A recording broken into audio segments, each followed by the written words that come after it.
Hello అండి. Welcome back to measure and stitch. ఇవాల్టి క్లాస్‌లో అయితే మనము టైప్స్ ఆఫ్ ప్లేట్స్ పార్ట్ 2 అనమాట. లాస్ట్ పార్ట్‌లో కొన్ని నేర్చుకున్నాం కదా! వాటి రిమైనింగ్ ఈ క్లాస్‌లో నేను మీకు ఎక్స్‌ప్లెయిన్ చేస్తాను. లాస్ట్ క్లాస్‌లో గ్యాదరింగ్ ప్లేట్స్ వరకు అయితే చెప్పాను. ఇవాళ ఇన్వర్టెడ్, పిన్ టక్, పించ్‌లో 3 టైప్స్ ఉన్నాయి. వీటి గురించి అయితే నేను క్లియర్‌గా ఎక్స్‌ప్లెయిన్ చేస్తాను. సో, ఇక్కడొచ్చేసి ఇవి పించ్ ప్లీట్స్ అండ్ ఇవి పింటక్ ప్లీట్స్, ఇవి ఇన్వర్టర్ ప్లీట్స్. ఈ 3 టైప్స్ ఆఫ్ ప్లీట్స్ గురించి నేను క్లియర్‌గా ఎక్స్‌ప్లెయిన్ చేస్తాను. ఫస్ట్ మనం ఇన్వర్టర్ ప్లీట్స్ గురించి అయితే నేర్చుకుందాము. ఇన్వర్టర్ ప్లీట్స్ మీరు గనుక చూసారు అంటే ఎలా ఫోల్డ్ చేస్తున్నామంటే బోత్ ఎడ్జెస్ ఆపోజిట్‌గా ఉండేలాగా ఫోల్డింగ్ చేస్తున్నాము. మీకు గుర్తుండుంటే సేమ్ ఫోల్డింగ్ అనేది మనం బాక్స్ ఫోల్డింగ్‌లో అయితే చేసాము.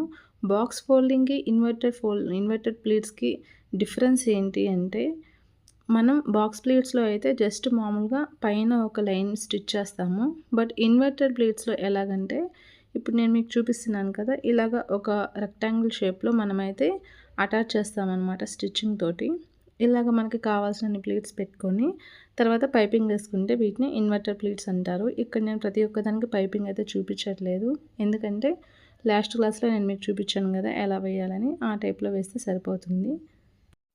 సెకండ్‌ది పింటక్ ప్లీట్స్ అనమాట. పింటక్ ప్లీట్స్ ఎలాగంటే మనం ఒక ఫోల్డింగ్ చేసి ఆ ఫోల్డింగ్ ఎడ్జ్‌లో ఒక లైన్ గనుక స్టిచ్ చేసాము అంటే మనకి పింటక్ ప్లీట్స్ అనేవి వచ్చేస్తాయి. వీటిని మోస్ట్‌లీ ఎక్కువగా మనము డ్రెసెస్‌కి గానీ, ఫ్రాక్స్‌కి కానీ చెస్ట్ పార్ట్‌లో యూజ్ చేస్తాం కదా! అక్కడ యూజ్ చేస్తాము. సో, వీటికైతే పైపింగ్ అదంతా ఏం అవసరం లేదు. మొత్తం స్టిచ్ చేశాక ఇలా ఉంటుంది. వీటినైతే పింటక్ ప్లీట్స్ అంటారు. అండ్ థర్డ్ వచ్చేసి మనం పించ్ ప్లీట్స్ గురించి నేర్చుకుందాము. పించ్ ప్లీట్స్‌లో 3 టైప్స్ ఉంటాయి. ఫస్టు సింగిల్ పించ్ ప్లీట్స్ అనమాట.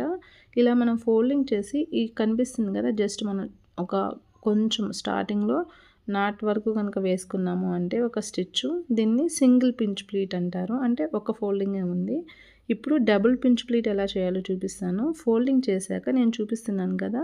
ఇలాగని చేస్తే ఇక్కడ 2 ప్లీట్స్ అనేవి వచ్చాయి. సో, వీటిని డబుల్ పించ్ ప్లీట్స్ అంటారు. దీనికి కూడా జస్ట్ ఆ ఎడ్జ్ వరకు మనం ఒక చిన్న స్టిచ్ వేస్తే సరిపోతుంది. వీటిలో 3 టైప్స్ ఉంటాయి కదా! ఈ 3 టైప్స్‌లో కూడా మనం ఏంటంటే ప్లీట్స్ పెరిగే కొద్దీ వాటిని మనం పిలిచే విధానం మారుతుంది గానీ ప్రొసీజర్ అయితే సేము. సో, ఇదొచ్చేసి డబుల్ పించ్ ప్లీట్స్ అండి. ఎంత చక్కగా ఉందో కదా! బావుంటాయి ఫ్రాక్స్‌కి కూడా ఇవి. ఇప్పుడు ట్రిపుల్ పించ్ ప్లీట్ అనమాట. నేను చూపిస్తున్నాను కదా! ఇలా చేయండి జస్ట్ చాలు. మనకి 3 ప్లీట్స్ అనేవి వచ్చేస్తాయి. దీన్ని కూడా మనము ఆ ఎడ్జ్ వరకు ఒక స్టిచ్ నాట్‌లాగా వేసేసుకుంటే సరిపోతుంది. కాపోతే ఈ 3 ఉన్నాయి కాబట్టి ఈ చివరొచ్చేసి మనము ఒక ప్లెయిన్ దారంతోటి ఇన్విజిబుల్ థ్రెడ్ తోటైతే మనము ఇలాగ ఒక నాట్ అనేది వేసుకోవాలండి. వీటినైతే మనము ట్రిపుల్ పించ్ ప్లీట్స్ అని అంటాము. సో, వీటన్నిటిని మనము కొన్ని కొన్ని దగ్గరలో అయితే యూజ్ చేస్తుంటాము. వీడియో చివరి వరకు చూశారు కదా! మీకు కనుక ఈ వీడియో గనుక నచ్చినట్లయితే లైక్ చేసి, షేర్ చేసి, సబ్స్క్రైబ్ చేసుకోండి. అలాగే మరిన్ని వీడియోస్ కావాలి అంటే బెల్ ఐకాన్ కూడా ప్రెస్ చేయండి. సో, చూస్తున్నారు కదా! ఇదండి చాలా బాగుంటుంది.